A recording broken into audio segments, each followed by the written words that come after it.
दोस्तों, career planner studio से मैं भूपेश कुमार अपने अचीवर्स के साथ आपका स्वागत करता हूं। जैसा आप जानते हो कि annual result announcement financial year 2020-21 के बाद हम लोग अचीवर सीरीज स्टार्ट किए, जिसमें अपने अचीवर्स जो हर एग्जाम के अचीवर, चाहे वो आईबीपीएस के हों, एसबीआई के हों, ग्रामीण बैंक के हों, है ना, या एसएससी डिवीजन में सीजीएल के हों, या ईपीएफओ को है, एमटीएस को है, मिसलेनियस को, हर तरह के बच्चों से आपकी मुलाकात मैं करा रहा हूं। साथ ही साथ इनके जो सक्सेस टिप्स है वो साझा कर रहे हैं इनकी जुबानी के द्वारा, जिससे कि आप जहां भी रहें इनको अमल करें, काम करें, जिससे आपको फायदा हो। तो ये बहुत नोबल कॉज है जो कि आपके सामने किया जा रहा है। साथ ही साथ इनका एक ऑनलाइन सम्मान भी हो रहा है, बिकॉज कोविड के कारण अब एसके मेमोरियल हॉल बंद है। जैसे ही हम लोग को 2-3-4 महीने के बाद जब भी मौका मिलेगा, अप्रूवल मिलेगा, तो हम लोग फिर से जो सम्मान समारोह, ग्रैंड सम्मान समारोह जो नहीं कर पाए हैं, करेंगे, और इन सारे अचीवर्स को फिर से एक बार हम लोग वहां पे भी आमंत्रित करेंगे। तो इसी कड़ी में अपराजिता है हमारे सामने, जिनका सिलेक्शन जो है बैंक ऑफ बड़ौदा क्लर्क के लिए हुआ है आईबीपीएस के द्वारा, और प्रकाश कुमार है जिनका सिलेक्शन आईबीपीएस के द्वारा बैंक पीओ के लिए हुआ है, और इनको first choice, right, Punjab national bank में इनका सिलेक्शन हुआ है। तो आपको बहुत बहुत बधाई हो यहाँ आने के लिए। धन्यवाद सर। कैसा लग रहा है यहाँ आकर? सर यहाँ आकर बहुत खुशी हो रही है, और अच्छा लग रहा है कि एक ऐसा स्टेज मिला है जहाँ हमारे सीनियर्स आए हैं और हमें भी आने का इस जगह मौका मिला। That's great, very good. तो आइए इनके पास चलेंगे, सक्सेस टिप्स बहुत सारी, ढेर सारी बात करेंगे, रूबरू कराएंगे आपको। उसके पहले इनका सम्मान। तो अपराजिता, ये मेडल बहुत गर्व की बात होती है ना, तो ये आज आपको मिल रहा है, राइट। इसकी लाज रखिएगा, जिंदगी में आगे बढ़िए रखिए। और प्रकाश, ये मेडल आपके लिए है, इसको अच्छा से आप डीएनए इसके रखेंगे। ये अलमुनाई सर्टिफिकेट है आपका, और ये अपराजिता, ये आपके। अच्छा लग रहा है आप लोग को? आइए आइए थोड़ा बात करें, आपसे रूबरू हो जाए। तो प्रकाश और अपराजिता, कुछ याद है जब आप सीपीएसई परिवार में क्लासरूम में पहली दफा आए थे? वो कौन सा साल था? सर जुलाई 2018 में मैंने सीपी में इंटर लिया। मुझे पता चला कि सीपी फैमिली जो है वो अलायंस क्लब चलाती है, और मैं इससे बहुत इंस्पायर हुआ था कि बच्चों का रिजल्ट हो रहा था। फर्स्ट क्लास सर फॉर्चुनेटली आप ही का था, और आप ही ने इंस्पायर किया था, जिसकी वजह से मैंने 1 साल मेहनत किया, क्लब में इंटर लिया। कब आप आए थे कोचिंग क्लास में? कब आए थे? 2018 में। जुलाई 2018 में आप यहाँ पे आए। आपका एज अभी कितना हो रहा है? Sir 22 years. 22, फर्स्ट अटेम्प्ट होगा? यस। ग्रेट। तो दोस्तों, ये भी एक यहाँ की बहुत बड़ी खूबसूरती है जो हम बार बार बताना चाहते हैं, दिखाते हैं बच्चों का चेहरा से, जुबान से। यहाँ का सक्सेस का एवरेज एज काफी कम होता है, चाहे वो एसएससी हो या वो आईबीपीएस हो। जाहिर सी बात है, यदि एवरेज एज कम होगा सफलता का, तो ऐसे यंगस्टर्स को जिंदगी में, करियर में आगे बढ़ने का बहुत अच्छा माहौल मिलेगा। बहुत ही तेजी से ये लोग आगे बढ़ते हैं, टॉप मैनेजमेंट लेवल तक पहुंच सकते हैं। तो आप जुलाई 2018 में प्रकाश यहाँ आए थे। याद आ गया आपको? Yes yes. कुछ पहला दिन याद है, पहला दूसरा दिन जब आप क्लास में आए थे? Yes, तो क्या आपको लग रहा था, किस तरीके से आपको लग रहा था, कि क्या सपना था उस समय? कुछ याद है उस समय? यस उस क्लास में सर सबसे अच्छी बात ये थी कि आपने उस क्लास में ये बताया था कि आपको बस एक ही काम करना है, यहाँ पर अलायंस क्लब में एंटर करना है। अगर आप अलायंस क्लब में एंटर कर जाते हैं तो उस दिन आपका रिजल्ट श्योर हो जाएगा। आपको बस क्लासरूम में इतना मेहनत करना है कि आप अलायंस क्लब में एंटर कर जाएं, और वो बात बिल्कुल 100% सही है सर, जिसकी वजह से मैं आज रिजल्ट के रूप में यहाँ खड़ा हूँ। तो कितने महीने आपको लगे क्लब में आने के? सर क्लब में मैंने 3 अटेम्प्ट दिए थे शुरुआत के, मेरे पीटीज नहीं हुए थे, लेकिन चौथे अटेम्प्ट में मेरे पीटीज हुए, और डायरेक्ट सर इंटरव्यू भी हुआ, और आपने लिया, मुझे सिलेक्शन हो गया। That's great. उसके बाद क्लब में कितना दिन रहे? सर क्लब में मेरी 2 रिसफलिंग हुई। मेरा मैं एसबीआई में इंटर किया था मैंने, और नबार्ड में रिसफलिंग हुआ, और बीच में कोविड था तो देयर वाज नो रिसफलिंग। इसके वजह से सर 2 रिसफलिंग में ही मेरा सिलेक्शन हुआ। तो ऑनलाइन पूरा 10 महीना चला आपका क्लब, राइट, एक्टिविटी। कैसा वो? सर बहुत ही इंस्पायरिंग था ये। एक ऐसे समय में जब पढ़ाई को लेकर बहुत ज़्यादा लोग तवज्जो नहीं दे रहे थे, कह रहे थे कि कोविड आ गया है और कुछ होने वाला नहीं है, ऐसे समय में सीपी ने एक ऐसा प्लेटफॉर्म दिया, एक ऐप बना कर दिया हमें, जिसपे हम बहुत ही फेयर तरीके से जो है वो टेस्ट को ले सकते थे। इतना ही नहीं, सेकेंड सेशन जो है वो भी हम कर पा रहे थे।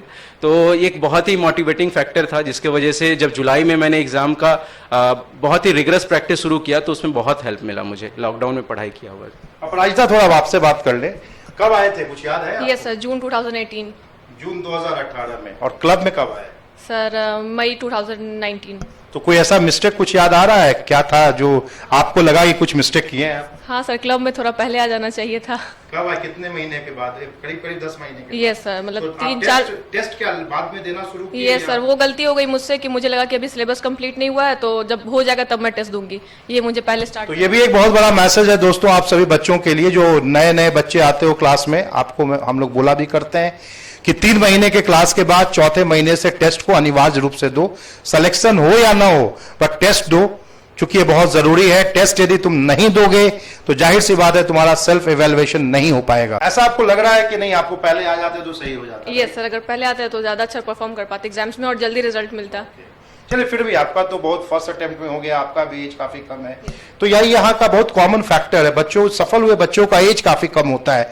एवरेज 22 से 23 साल के बीच के एवरेज बच्चे होते हैं जो जिनको रिजल्ट ये लोग पाते हैं, तो ये बहुत बड़ी बात है। तो बैंक ऑफ बड़ौदा में कैसा लग रहा है आपको? सर अच्छा लग रहा है। जो हम लोग क्लब में प्रैक्टिस करते थे, हमें एक आदत दे दिया गया था कि 10 घंटे बैठना है, 8 घंटे बैठना है, वही वहां जाके अब हेक्टिक हमें नहीं लगता। हमें आदत हो गई है डिसिप्लिन की, टाइमली होने की, पंक्चुअलिटी की, तो बस वही तो वहाँ। अभी आप यहाँ जो वर्किंग प्रोफेशनल ग्रुप स्टार्ट किया गया है 10 अप्रैल से, उसमें है? यस सर, मैं उसकी पार्ट बनी हूँ और ये बहुत अच्छा इनिशिएटिव। उसमें तो 2 मीटिंग हो चुका है? यस सर, मैंने दोनों मीटिंग ज्वाइन किया और अच्छा परफॉर्म, बहुत अच्छा। क्लब की फील फिर से आ गई, वो एंथुसियाज्म फिर से आ गया कि आगे और भी कुछ करना है। प्रकाश, आपको मालूम है कि क्लब के लिए कुछ ऐसा फिर से स्टार्ट हुआ है वर्किंग प्रोफेशनल? सर अभी मुझे जानकारी नहीं है, लेकिन अगर ये इनिशिएटिव स्टार्ट हुआ है तो इससे जरूर। इसमें हम लोग क्या कर रहे हैं, clerk to PO and PO to RBI grade B या regulators, right? Same with SSC कर रहे हैं कि सीजीएल, सीएचएसएल टू सीजीएल या एमटीएस टू सीजीएल या सीजीएल में भी अपग्रेड करने के लिए, जिससे कि बच्चा कहीं भी हो ऑनलाइन मोड में एक एक्टिविटी हम लोग करा रहे हैं, है ना? तो उसको भी ज्वाइन कीजिएगा यदि आगे और चाहना है। ठीक है, अब ये बताइए प्रकाश की आईबीपीएस में पीओ बहुत बच्चे फेल कर जाते हैं, जो हम लोग आंखों के साथ पीटी पास करते बट मेंस फेल करते हैं, उनका मेरिट लिस्ट नहीं बनता। तो आपकी स्ट्रैटेजी क्या थी, क्या आपका मैसेज है आईबीपीएस पीओ पास करने? सर इसमें 3 स्टेजेस में एग्जाम होते हैं। तो प्री में आपको क्या करना पड़ेगा कि प्री में आपको अच्छे स्कोर्स लाने पड़ेंगे, ज़्यादा नंबर लाने पड़ेंगे, तो उसके लिए आप मॉक का यूज़ कीजिए। मेंस में आपको एक्यूरेसी चाहिए, आपको ज़्यादा क्वेश्चन नहीं बनाना है लेकिन एक्यूरेट बनाना है, जिसकी वजह से आपके मार्क्स जो हैं वो नॉर्मलाइज होकर ज़्यादा हो जाएंगे। और फिर बात आती है इंटरव्यू की, तो इंटरव्यू के लिए अलायंस क्लब ही एक बहुत बड़ा फैक्टर है। अलायंस क्लब में जो भी सेकंड सेशन में करवाया जाता है उससे बहुत ज़्यादा ही आपको इंप्रूवमेंट मिलेगा इंटरव्यू में। लेकिन फिर भी अगर आप इंटरव्यू नहीं कर पा रहे तो इसके अलावा आप खुद से ही कुछ इंटरव्यूज़ को वॉच कीजिए, जैसे हम सब की इंटरव्यूज़ आ रहे हैं, इनको वॉच कीजिए। इनसे आपको एक इंस्पिरेशन मिलेगा, वो लोग किस तरीके से बोलते हैं, बैठते हैं, किन शब्दों का इस्तेमाल करते हैं, ये बहुत ही ज़रूरी हो जाता है। क्योंकि अगर आप इंटरव्यू में एक गलत शब्द बोलते हैं तो उसका बहुत ही गलत इंपैक्ट पड़ता है बोर्ड मेंबर्स पर और आपके मार्क्स कट सकते हैं। जो एक मेंटर के रूप में जो हम लोग आजकल जो एनालाइज कर रहे हैं डेटा को, वो ये है कि पीओ में यदि हम बात करें तो मैथ्स और रीजनिंग का कट ऑफ काफी कम जाता है और इंग्लिश का कट ऑफ काफी ज्यादा जा रहा है। साथ ही साथ डिस्क्रिप्टिव में भी इंग्लिश के कट ऑफ काफी अच्छे जा रहे हैं। तो क्या आपको क्या लगता है, कौन सा वैसा मिस्टेक्स है जो बिहार के बच्चे, आम बच्चे कर रहे हैं? सर मैथ्स और रीजनिंग में अगर देखा जाए तो बच्चे जो है मैथ्स बचपन से ही पढ़ते हैं और इंग्लिश की बात की जाए तो निगलेक्ट करते हैं। जब वो एक गवर्नमेंट एग्जाम के लिए आते हैं तो वो इंग्लिश पढ़ना शुरू करते हैं, तो यही सबसे बड़ी मिस्टेक हो जाती है। इंग्लिश में आपको लिटरेचर सेक्शन में बैंक को लेकर अगर देखा जाए तो ज़्यादा आपको स्कोर करना पड़ता है। लिटरेचर सेक्शन ही आपको हेल्प करता है क्योंकि वहाँ रीडिंग कॉम्प्रिहेंशन रहता है। तो मेंस में भी आपको हेल्प मिलेगा, इससे प्री में भी हेल्प मिलेगा। आपको मेंस एग्जामिनेशन में इंग्लिश पे फोकस करना है और जीए पे फोकस करना है। और जीए अभी मैं देख रहा हूँ, जो मैंने एसबीआई पीओ भी दिया था, अनफॉर्चुनेटली मेरा नहीं हो पाया। The main reason was that banking में आपका नॉलेज जो है वो चेक किया गया है इस बार, जीए के बजाय बैंकिंग में नॉलेज चेक किया गया है। तो this was the change this year. इसलिए आप अगर जीए कर रहे हैं तो बैंकिंग भी बहुत अच्छे से तरीके से कीजिए।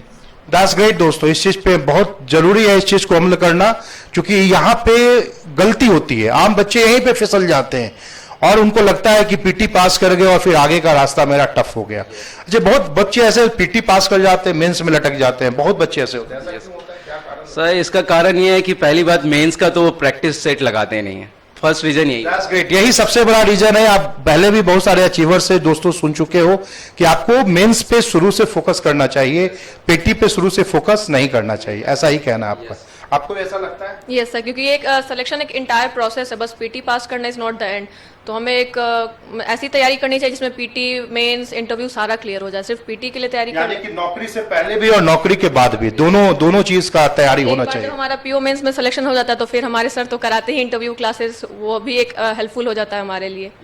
तो सही चीज यहाँ पे ये लोग बता रहे हैं भैया कि तैयारी तुम ऐसा करो कि नौकरी के लिए जरूर करो तैयारी, लेकिन तैयारी करते समय ही नौकरी के बाद नौकरी में क्या चाहिए उसकी भी तैयारी पहले करो, जैसा ये लोग यहाँ पे कर रहे हैं, हर बच्चे यहाँ पे करते हैं।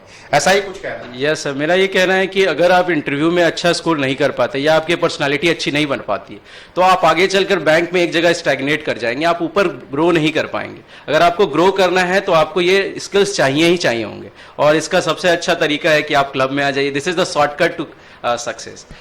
इसमें रॉय सर ने बहुत ज़्यादा मदद की थी, मैं उनका थैंक करना चाहूँगा इस प्लेटफॉर्म पे। सही बात है, 1 महीने का लगातार मैराथन क्लास आप लोग को दिया गया। यस सर, बहुत ही हेल्पफुल था। काफी अच्छा स्ट्राइक रेट रहा। यस सर, बहुत मैंने खुद देखा है कि मेरे साथ में जितने भी फ्रेंड्स थे, इंटरव्यू बैच में जितने भी स्टूडेंट्स थे, अबाउट बहुत लोगों का हो गया है, मतलब शायद ही 1-2 होंगे जिनका नहीं हुआ। ये तो दिख रहा है, तो बोर्ड पे भी दिख रहा है, जबरदस्त सफलता पीओ के बैच में, पीओ के ग्रुप में इस बार बच्चों ने यहाँ पे अर्जित की है।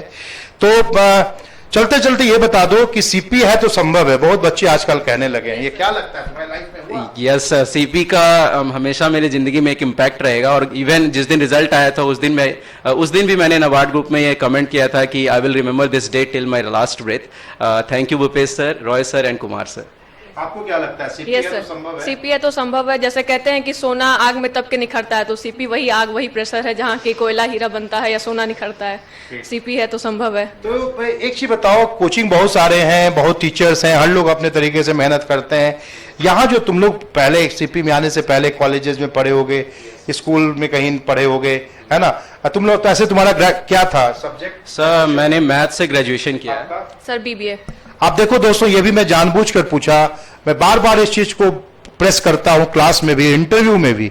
बहुत ऐसे बच्चे ये सोचते हैं, और हकीकत भी है कि भाई बहुत ज्यादा इंडिया में इंजीनियर्स का सिलेक्शन बैंकिंग में हो रहा है, बट सीपीएसई में सबसे ज्यादा सिलेक्शन बिहार में हो रहा है, और उसमें मैक्सिमम बच्चे जो है नॉर्मल ग्रेजुएट्स हैं।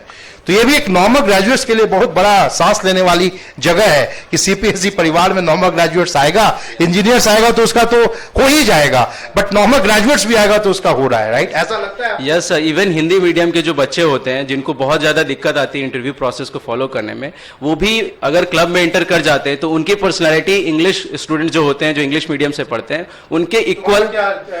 कहाँ से किए थे? Sir I am from English medium, लेकिन बहुत ऐसे बच्चे देखे हो जो हिंदी? यस सर, मेरे फ्रेंड्स जो हैं उन्होंने एक बहुत ही अच्छा इंप्रूवमेंट क्लब में मैंने देखा है उनका। इवन आवर ऑब्जर्वर जो है उन्होंने भी बहुत अच्छा इंप्रूवमेंट उनको देखने को मिला।